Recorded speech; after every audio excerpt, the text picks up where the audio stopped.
often see the world as a flashy place. People have money, cars, houses, and you have the Jay-Z's and Beyonce of the world, if you will, and we want to be like them. But we find ourselves having to compromise our relationship with God to get that. How do you how do you be great in that way and still have a relationship with God?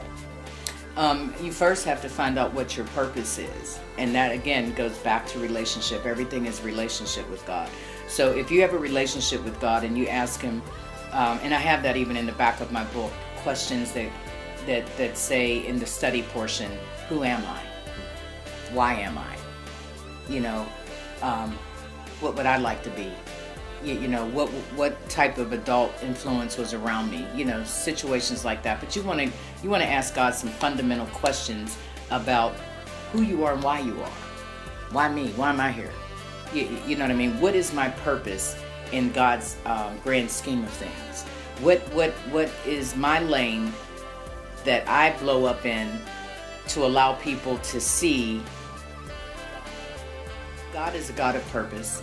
So we are here on this planet, and I have this in my book too, where we are on purpose, in purpose, for purpose. So that means that since God is a God of purpose, only people are idle. People are bored. God works outside of time, so humans are in time.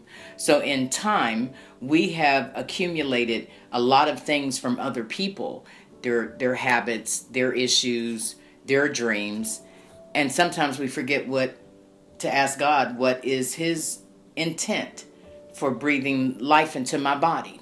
So what am I here for? What are my gifts and talents to do to bring you glory? So when people talking about worshiping God, yes, it's nice when we praise God with our lips, and when we are in church and we do praise and worship, that's beautiful. He loves that too. But what He loves more than anything is to worship Him in our living.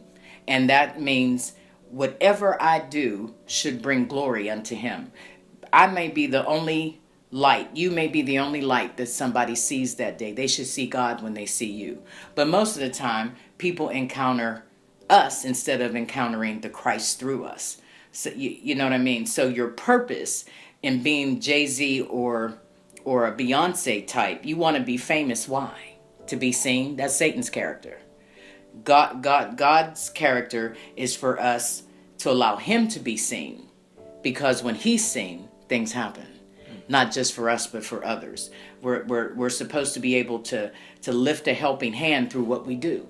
We're supposed to be able to bring comfort through what we do, guidance through what we do, answer to some hard questions. Wouldn't it be nice if we could profess that we love God broke and have a compassion to help people broke? So then when we do get to be on the level of a Jay-Z or a Beyonce, our passion is not swayed by what people say. It's swayed by what God says. So we really want to be a blessing to people. So like you said, you write, and a great writer you are. So words are powerful. So you don't want to just sling around your words for $1. You want your words to make a difference. And when you want your words to make a difference through God's eyes, then God says that He will bring you to the forefront.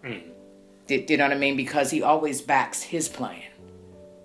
You know what I mean? And in this day and time when bling is what the answer is to most people, it would be nice if money is what we use, not money is who we are. So you need money. You make money, but you don't want to only be about money.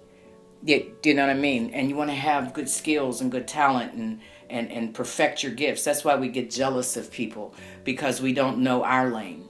And we get bored in our lane because we don't allow God to show us another side of Himself. Because we have all these other voices telling us what we should be and what we should do and how life should be. And if we would just find our place in God, and we'll go through a stripping, because my book is about getting stripped. I got stripped. but I die to myself daily, all the time, because I'd rather be. If I'm going to live hard, I'd rather live hard with God than without Him. You know, my pillow will always be a little more softer with Him than it will be without Him. But His purpose of allowing me to go through some stuff is that He prunes off what He doesn't need, and He pours into me what He does need. Because with God, there's an eternal blessing. With man or with Satan, it's always temporal. Okay.